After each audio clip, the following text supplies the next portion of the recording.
Hey everyone, thanks for listening to another episode of Human Element. Today I'm speaking with Alex Bovicelli, Senior Director, Threat Intelligence at Tokio Marine HCC. Alex, thanks for joining me today. Hi, Ben. Thank you for having me. I appreciate the opportunity. So why don't we start off? Tell us a little about your journey so far. So my journey is probably a little bit different, and I think that's probably what shaped my position and attitude towards the job.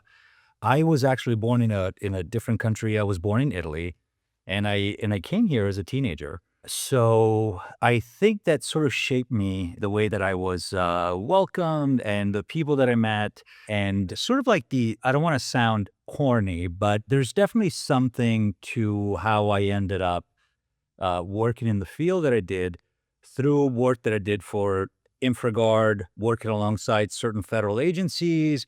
And I think that pretty much shaped me with a sense of wanting to give back.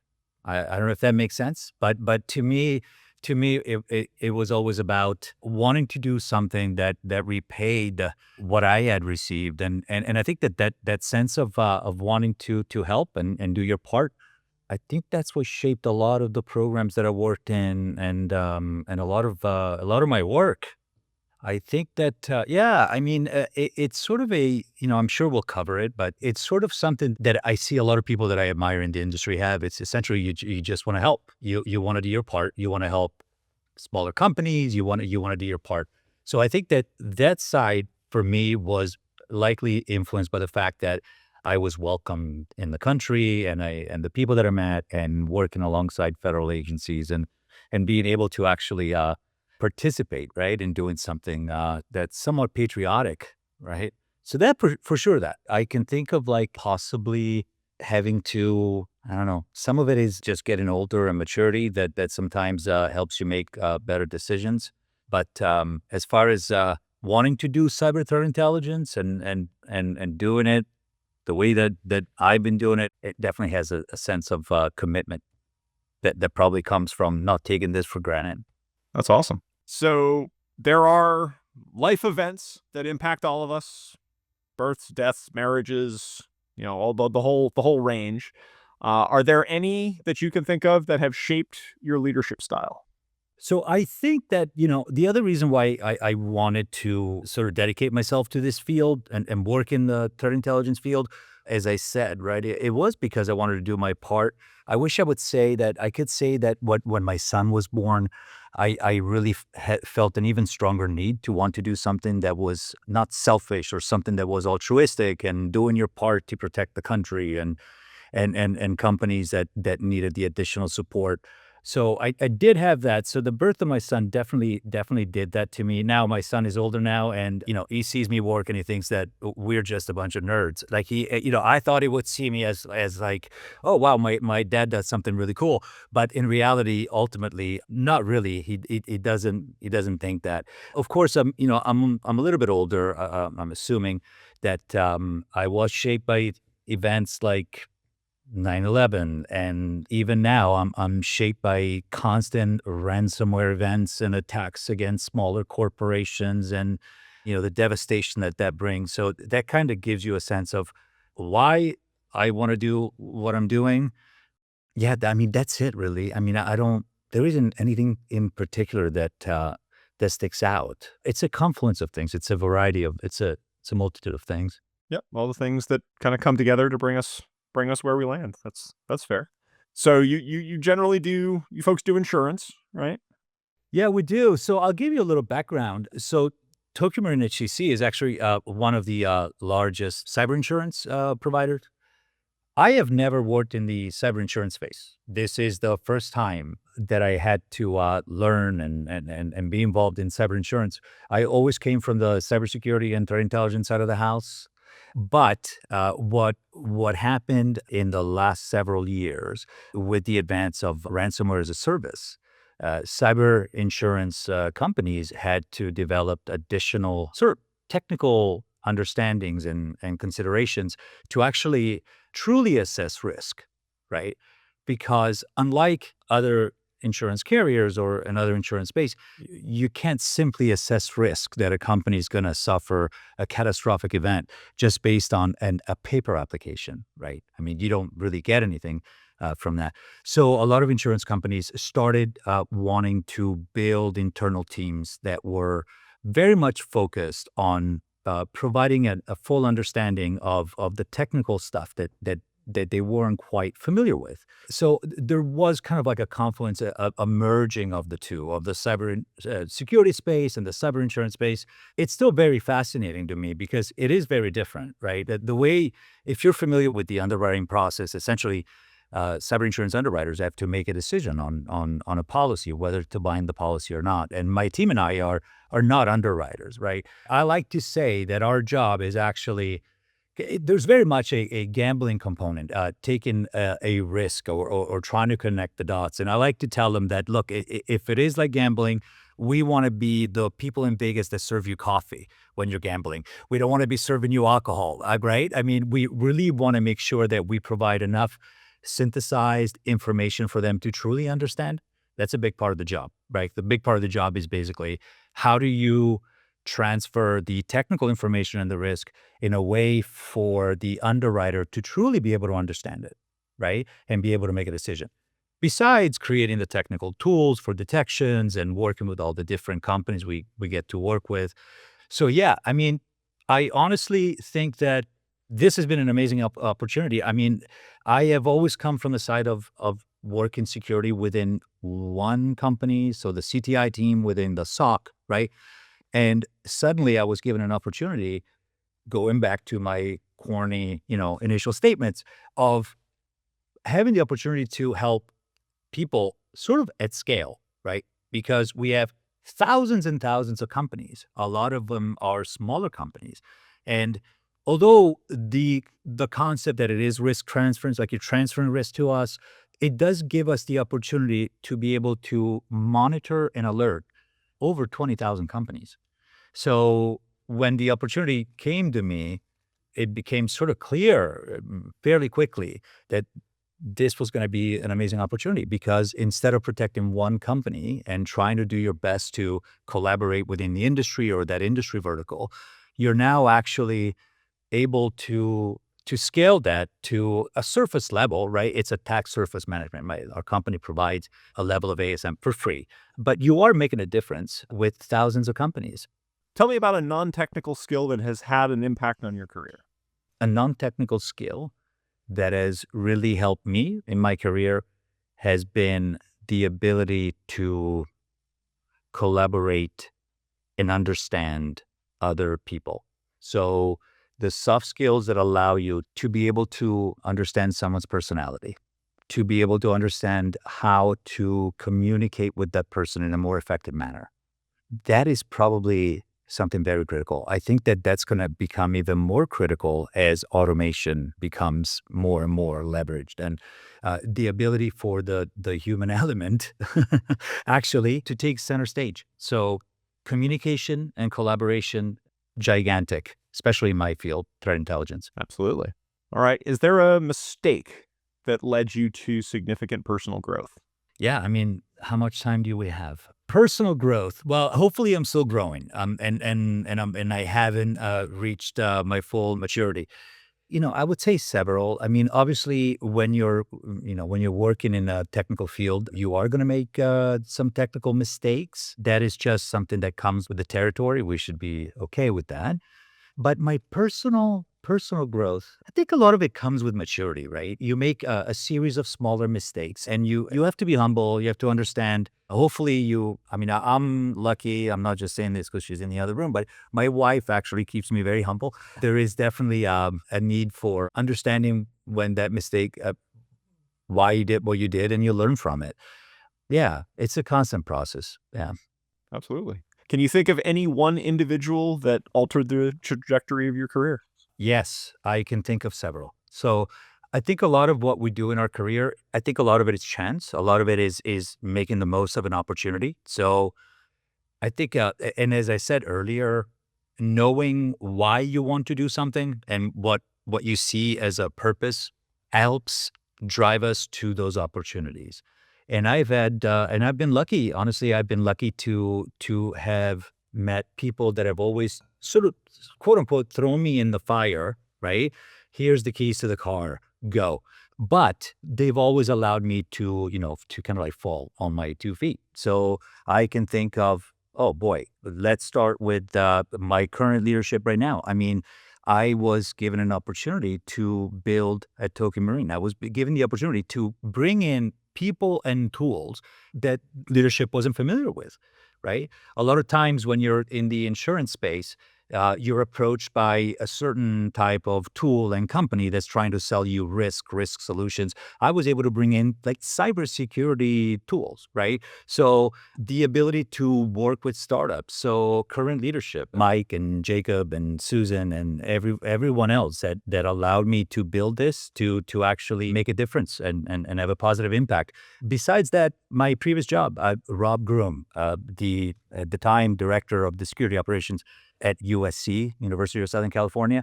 I specifically remember him first 6 months on the job. He threw me in the incident response team. He said, look, you're not going to be able to do threat intelligence unless you know what they're struggling with. And I'm like, that is exactly true. That is absolutely true. And that is most of the issues that we see with threat intelligence programs, where basically you're just doing this cookie cutter. Oh, we're doing this. We're using these threat feeds, and yeah. Well, do you actually know that that might not be actionable to them, right? So me doing incident response and having to bang my head against the wall, right, and actually learn what the team needed and what visibility was needed, that was incredibly helpful. So he was one. The CISO at USC at the time, Gus Ananias, I remember him specifically forcing me to provide these sort of visual maps of how the CTI program was going to be built. And I was an analyst, right? I mean, as an analyst, I was given this opportunity. I can remember FBI InfraGard, the Los Angeles chapter, from Fred Simon, the special agent in charge, teaching me how to sort of be able to capture the attention of an audience and be able to do that type of information sharing and understand what different critical infrastructure sectors we want to worry about. To the IT sector chief, Chris Vasquez,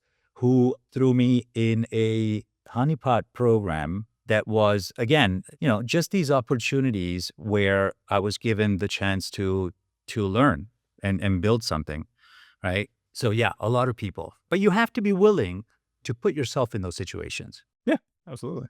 So is that something you do with your own folks? Do you throw them off the deep end? And I don't, because not everyone is the same. Everyone is different, and especially younger analysts. So I do try to be careful. There is this, listen, I don't want to sound like a big show off here, but I'm going to quote a film director, Sidney Lumet, very, very famous film director, said, I don't take myself seriously on set, but I take my work extremely seriously, right? So essentially, no, I don't throw them in the fire because I don't know how they're going to respond. But I do want to make sure that I try to understand, what is this individual contributor about? Because they probably have some skill sets that I don't have and no one else in the team has, and that's what they want to grow. So for sure, I'm going to give them the opportunity to open up about what it is that they're likely going to be really great at, and they're going to contribute to not just the CTI program, but hopefully they're going to partner with additional team members and teach all of us. So not throw them in the fire, but I would say try to understand what it is that they're so passionate about that you could essentially expose them to, right? To allow them to grow further. that's cool. What's the most valuable lesson you've learned from either a security incident or an operational failure? I think it goes back to probably not during my IT days. It definitely in the security days, there were a couple of failures that were due to a lack of understanding of the customer. Okay. So I can think of a couple of instances where I shouldn't have done certain things or provided certain signatures or expected someone to rebuild a system simply because without understanding what went into building that system, right? So essentially, really understand what you're asking someone to do here, right? I mean, there are operational failures that could be the result of you expecting someone to do something without really understand why that product, that tool is there, right? So I would say that that's why the CTI space is so, I mean, it's It's not a very easy space, right? You have to be in a constant state of learning because, yeah, I mean, if you don't understand what that tool does, I mean, don't you dare go ask somebody to change a configuration or do something, right? That's part of providing actionable intelligence, right? I mean, do it in a way that's going to be best for that IT specialist.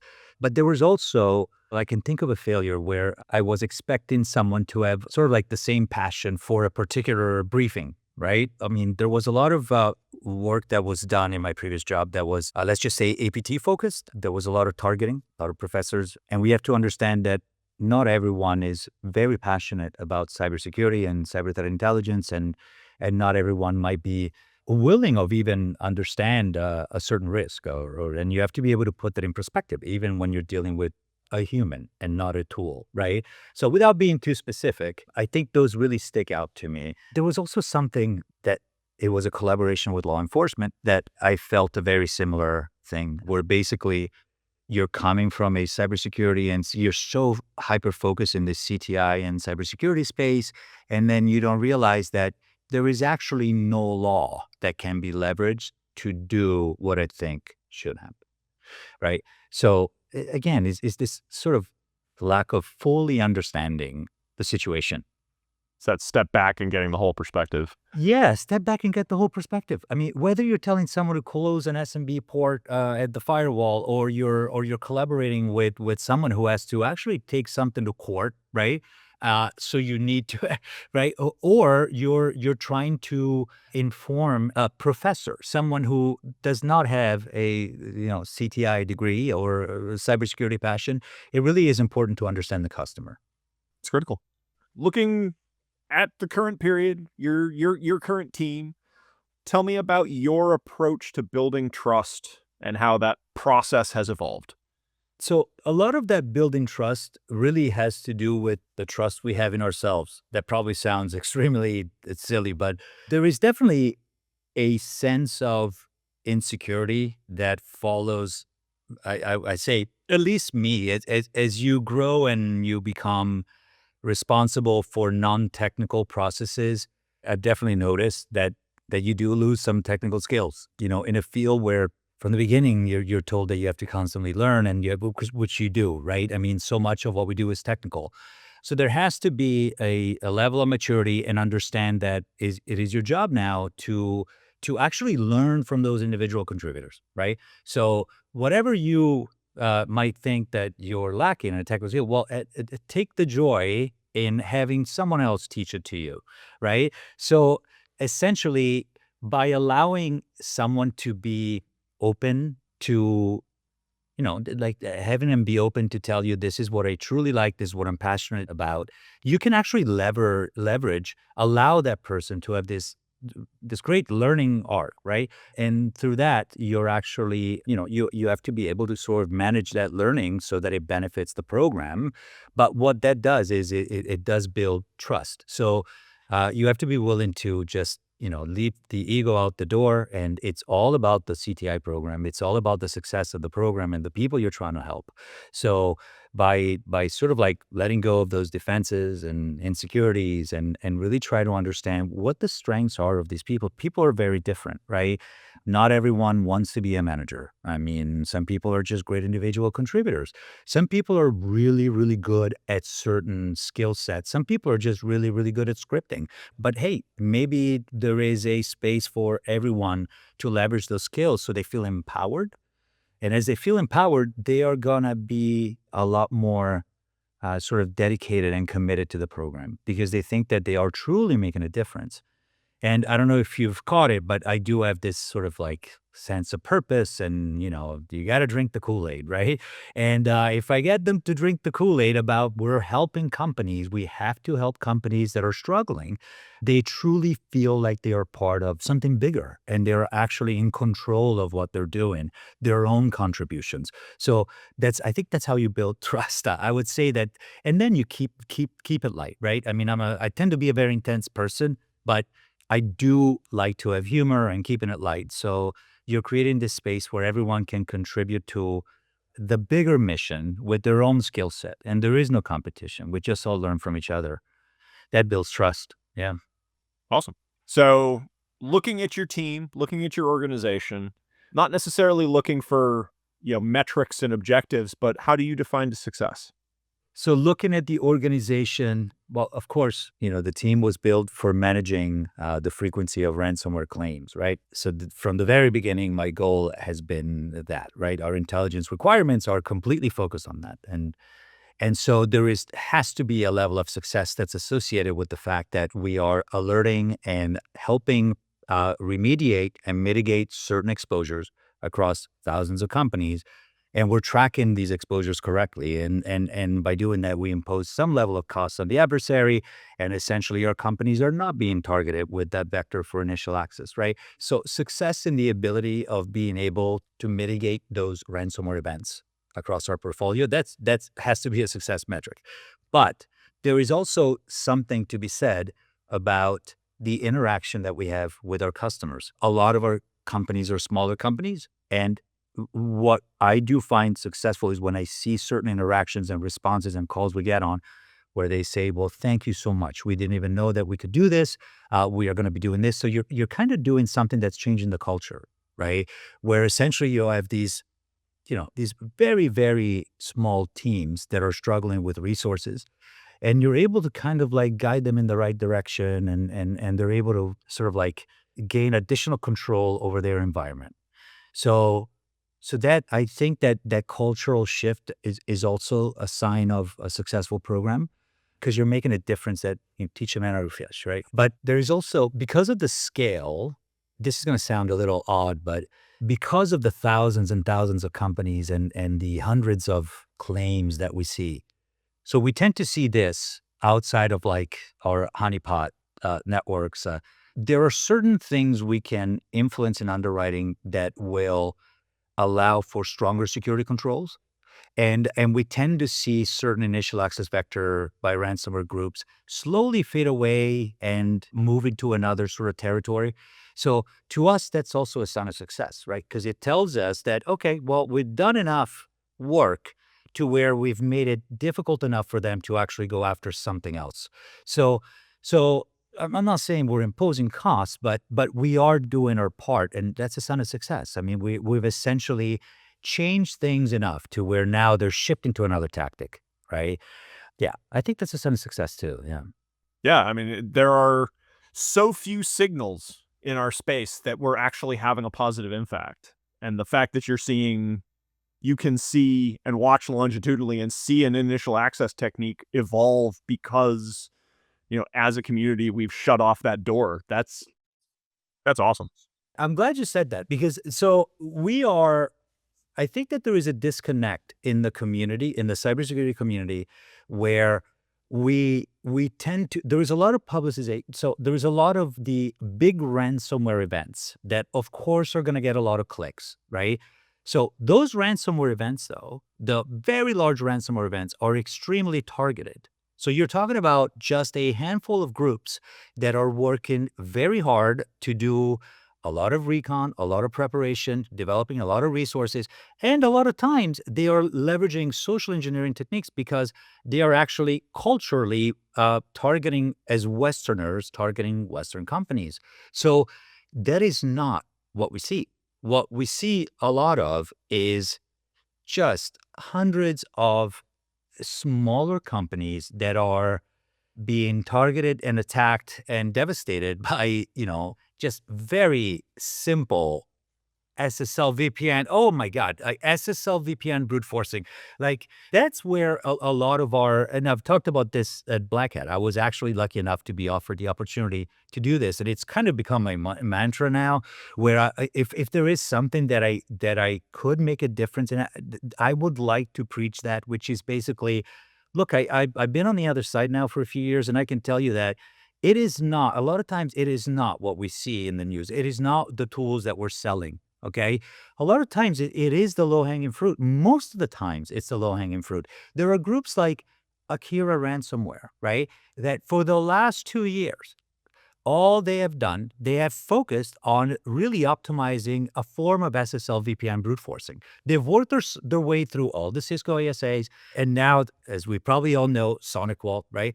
But they are extremely successful because they are successful not so much in the technical part of their job, but they're successful in picking the targets that are likely not to enforce MFA on the local account or the appliance, right? Likely not to have lockout policies in place, right? So a lot of the alerting that we do is actually try to change that cultural approach to, hey, SSL VPN client list, whoa, I'm the only person that is using that account. I'm like, yes, but the naming convention for that account, it's admin one,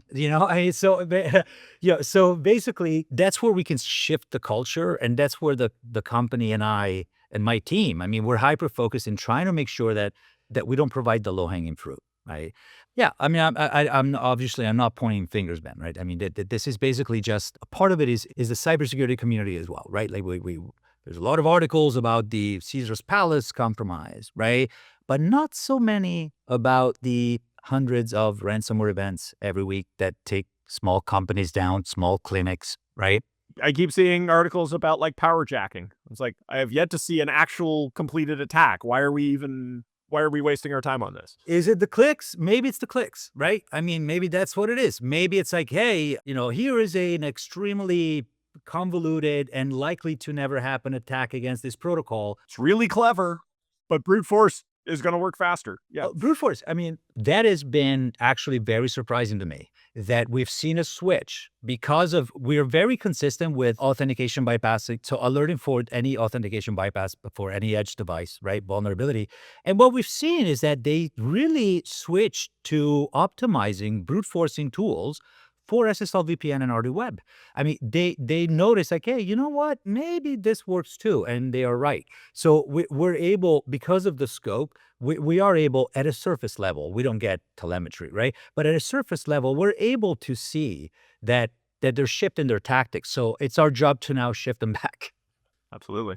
Do you find that you're able to help the small companies kind of influence their prioritization when it comes to cybersecurity?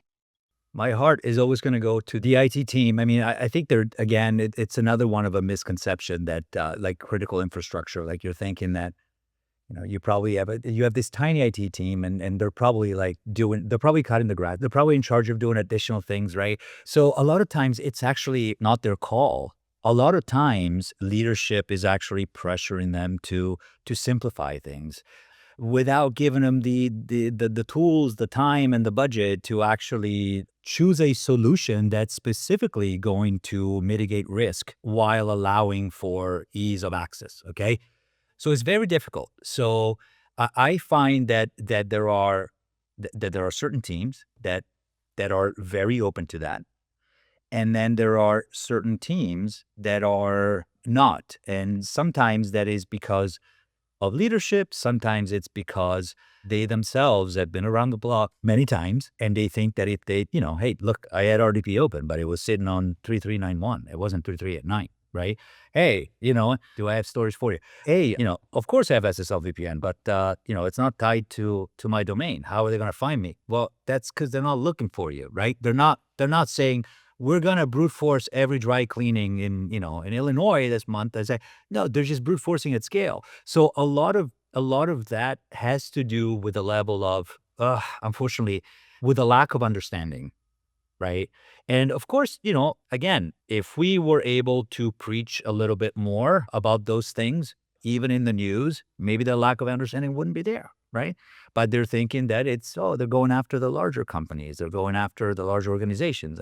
But then again, it is our job to do that part. So we mostly have really great feedback and great partnerships. And nowadays it's fairly rare. The community is very good at sort of advertising and publicizing the latest, hottest vulnerability, right? So like 3-4 years ago, you would see a lot more of these critical sort of RCCVs just sitting on the perimeter, and people just didn't patch them for months, right? There's definitely been an improvement there, okay? So there has been an improvement there.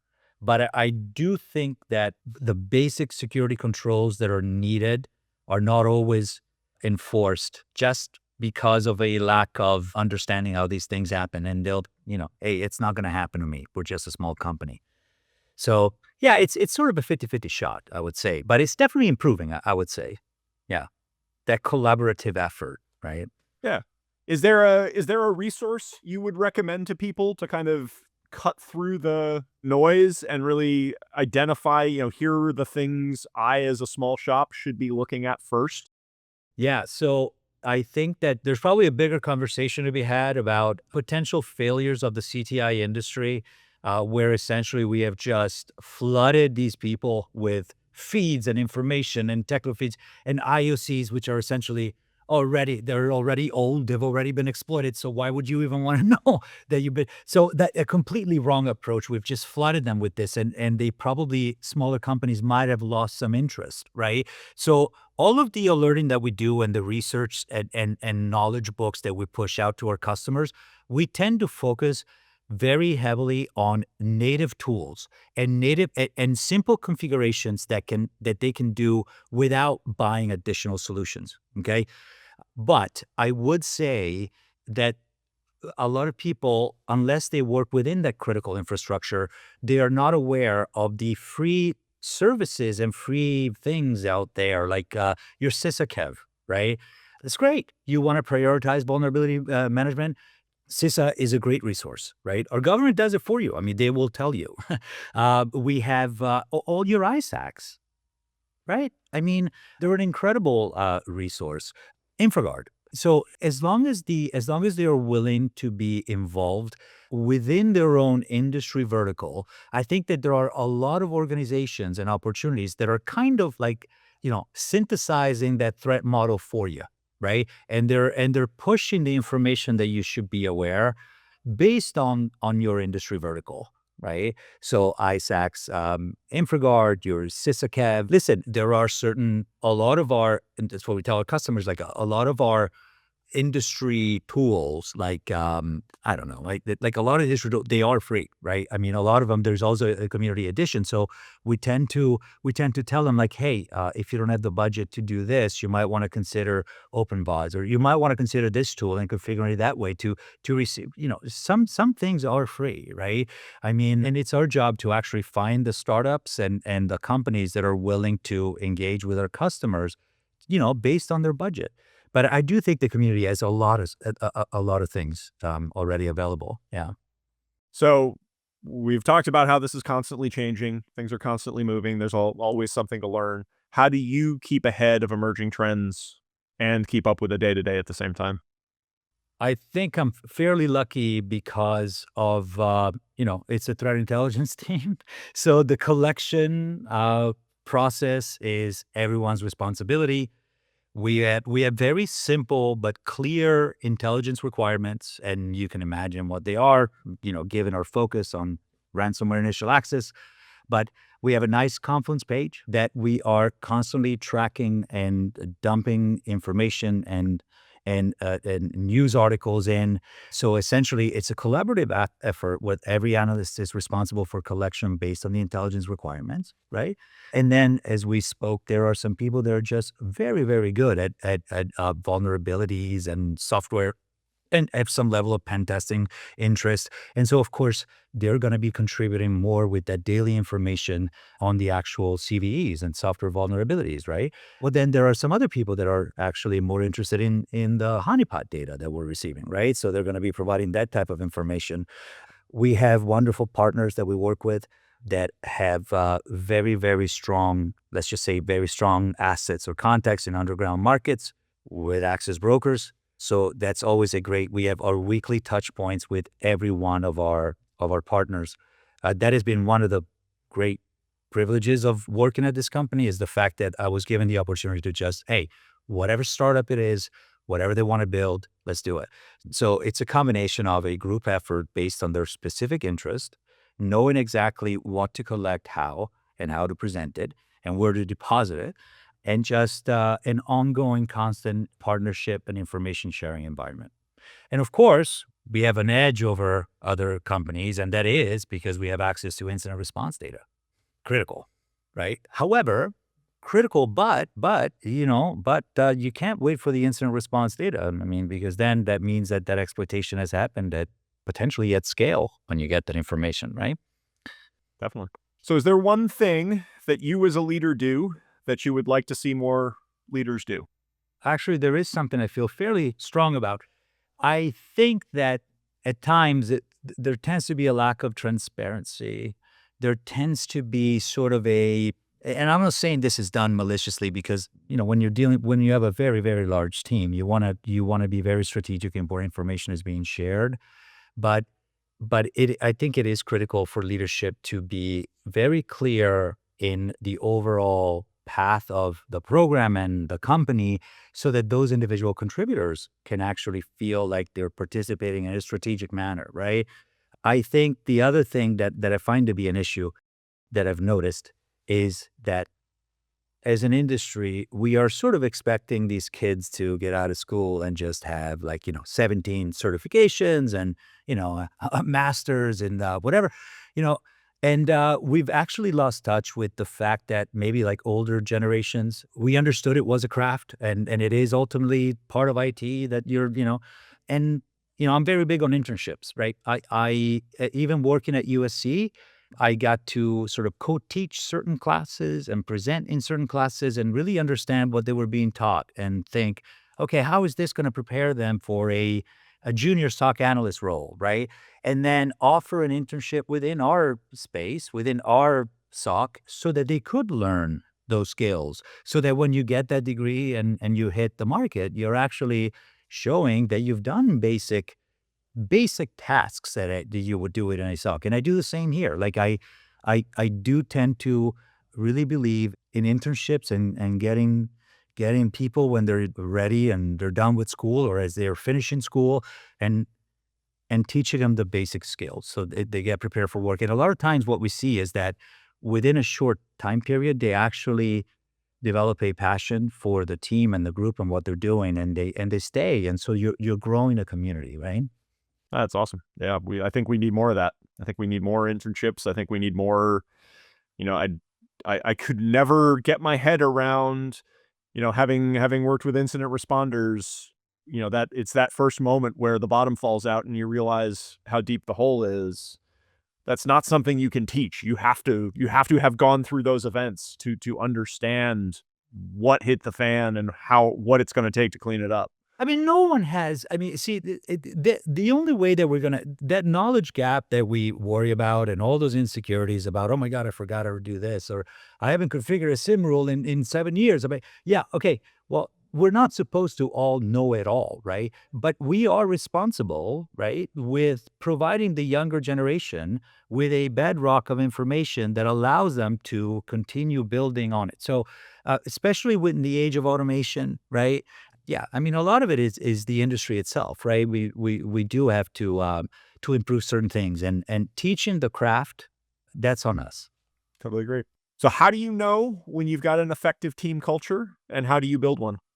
I think it goes back to the question of trust. I think that when you're developing that sort of don't take yourself seriously, but take your work very, very seriously, and every individual contributor is different from the other, and everyone has a specific set of skills that, if nurtured, will provide, you know, huge benefit for the rest of the team. And we all learn from each other. And some of this is doing threat intelligence. You have to be willing. Like I tell my team, I'm like, hey, I think that's how they're breaking into these systems, right? We should probably create this signature, this detection, let people know. And then I tell them like, listen, can you prove me wrong, right? I mean, there is just something that comes from having that diversity of opinion within the team. And you have to empower people to be able to tell you, Alex, you're wrong. I mean, I think they're doing it this way and here's it. So that level of conversation actually is extremely healthy, right? So I mean, you're not creating egomaniacs, right? Because because there has to be a belief in the mission, quote unquote, right? And in helping our customers. But I do think that you have to remove ego from the equation and say, hey, so-and-so is extremely good and interested in doing this. They're going to collaborate with that. And that's how you actually invest people in the mission and the company mission and helping customers. And it becomes bigger than just you checking the boxes of the CTI, of the ROI in the program. It's actually like, hey, you've developed actual professionals. There are contributing in ways that other people are not, and they're invested in the company too. So I think that, I don't know if that makes sense, Ben. I mean, I would say that that's sort of it, right? It's like you have to have this passion, but at the same time, you have to take ego out of the equation. Right? Couldn't agree more. What's your go-to advice to new folks in the field? I get asked this all the time, actually. And the first thing I ask is, why do you want to get into cybersecurity? And then I ask, why you want to get into cyber threat intelligence, right? And I've gotten, honestly, some crazy answers from kids, right? A few years back, I got a lot of answers like, oh, because it, you know, financially pays a lot of money. I'm like, It's probably the worst that answer. that is the worst answer you could have given me, sir. No, I asked that question because we are in a constant state of learning, right? I mean, that learning never stops. We're constantly having to, whether it's a new attack vector or learning a new tool or whatever, you're in a constant state of learning in order for you to be effective, right? So if you're not coming at it with the right approach, and you're doing something for something more than a job, you're likely going to lose the passion, right? And we're also in a field where trust is extremely important, right? I mean, I'll give you an example. We leverage heavily Stealer logs, right? I mean, you're looking at username password combinations of millions of people. It's crazy. Like, so I have to know that you want to do this because you want to help or because you want to do your part in protecting a company. Usually when you're driven by that, the ego's out of the equation. You're okay with being in a constant state of learning and humble and, oh, I got to go out and learn that, right? And you're a trustworthy individual, right? So that's my advice. I tell them, really find out why you want to do it. And if you still think you want to do it because you would do it for minimum pay, let's say, right? But you would get the opportunity to do some really cool stuff. Like the stuff that we are doing as an industry, this is stuff that 15 years ago, three-letter agencies were doing, right? I mean, you're you're doing like cool stuff, right? You have an opportunity to actually work in a field that is like really full of opportunities and subfields and really exciting stuff, right? That makes an immediate impact, right, against the adversary. So just truly find out if you want to do this for the right reason. And if you are, welcome to the team. I mean, we need everyone we can get. Fair enough. What's your approach to mentoring the next generation? That it's very much driven by understanding why they want to do what they want to do, right? The cybersecurity industry, it's interesting because there are opportunities out there. I mean, I was given those opportunities. I mean, I give those opportunities. If you want to help, if you want to learn, there are opportunities. So once they understand that they want to do it for the right reasons, right? I think that I very much am open. I provide them a full path. I mean, I've told the young and I don't want to say mentoring, but there are younger analysts that have applied for work, and maybe we don't have the opportunity for hiring at the time. But I still like to tell them, hey, this is how I did it, and I think that, look, I mean, these are the free resources that you want to work with. I want you to look for these organizations.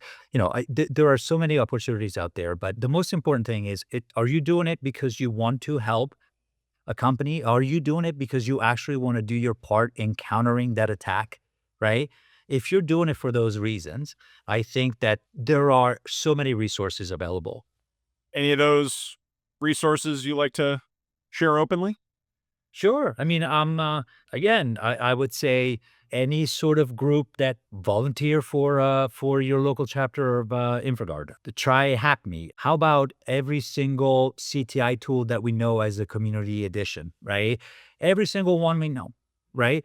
And that is at the heart of being able to pivot and investigations. And there are just a lot of resources available nowadays. Of course, look, I mean, there are certifications like Robert M. Lee. I remember I took this CTI SAN CTI certification.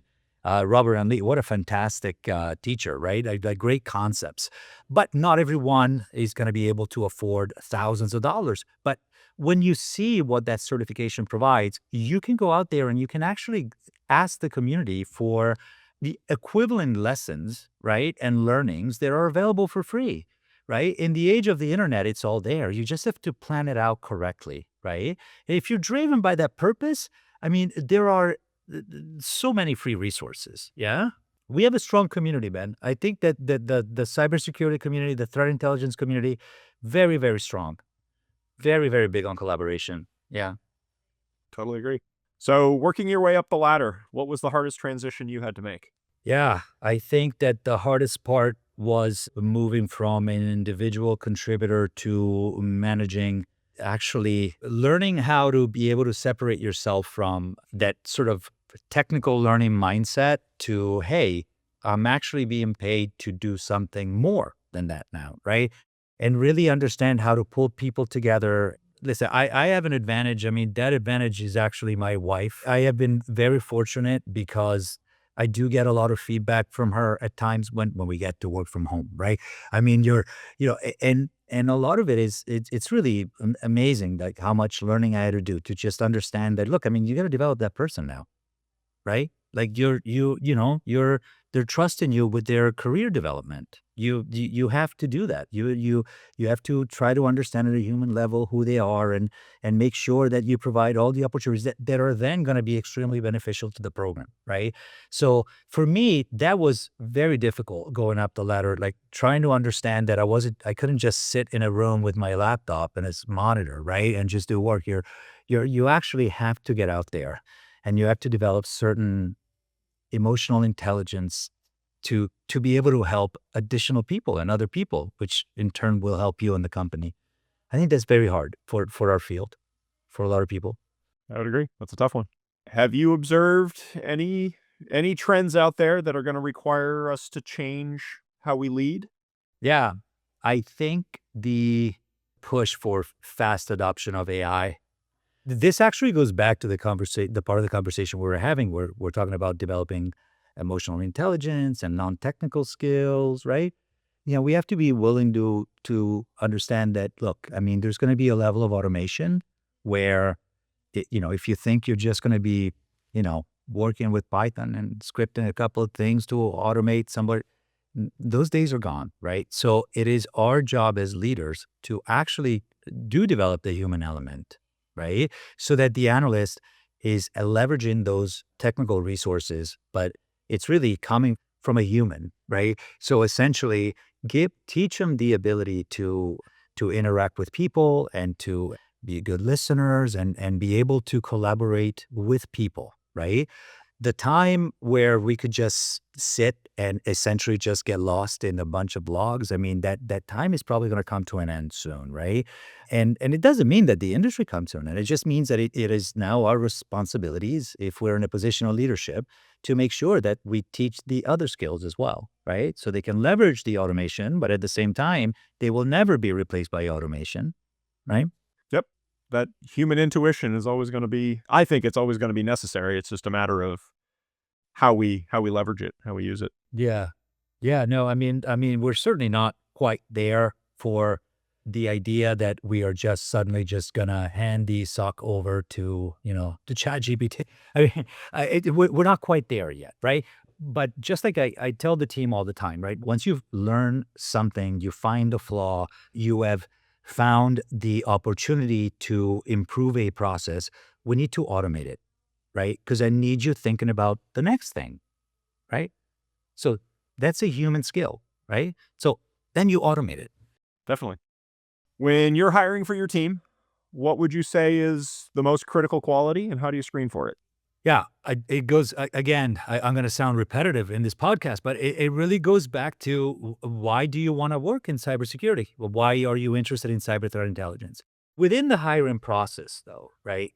when you're asking those questions, I think it reveals the type of person that's going to thrive in a cyber threat intelligence team, because it reveals their thinking. And so it's not just their commitment to the field, but it also reveals their thinking and what they're very passionate about, and how, it's a different field, right? I mean, cyber threat intelligence, we're in a constant black box environment. I mean, especially now in my team right now, where we can't take advantage of threat feeds, for example. We don't have a SIM, right? We don't have a threat intelligence platform. I mean, everything we do it's in the dark. We're constantly in the dark, which essentially tells you that you are a producer of threat intelligence as opposed to a consumer, right? But in a job like this, I have to be able to see when the person has that sort of, I don't want to sound too corny, but that hunter's mindset, right? That willingness to continuously learn and connect the dots, right? That's very important. And then the other thing that's important is that, because we do, if you're within the cybersecurity space, you're going to have visibility into, PIIs and potential like things that, so there has to be a level of like trustworthiness from an individual. So ability to learn, interest in constant learning, a drive that is deeper than, hey, I just want to get the job, but I want to do my part for the community, right? And an agile way of thinking, and the ability to be analytical and be able to connect the dots. And if you're not familiar with a tool that we would prefer for that particular pivot, maybe you can walk me through what you would like to see in a tool that would allow us to make that pivot. So just being able to connect those dots. That's what we do. Unfortunately, that's all the time we've got for today. Before we wrap it up, if people want to follow along with your work, where's the best place for them to go? I'm pretty quiet. I mean, not in my personal life, but I think that if you're a customer of TMHCC, Tokio Marine HCC, then you're probably going to hear from me a lot. But I have a LinkedIn account, and we do post research there. So I would suppose my LinkedIn, and I can be reached there for anything. I'm always willing to exchange ideas and thoughts and collaboration to make the industry better. Awesome. It's been a fantastic conversation. Thanks for taking the time. Thank you. Thank you.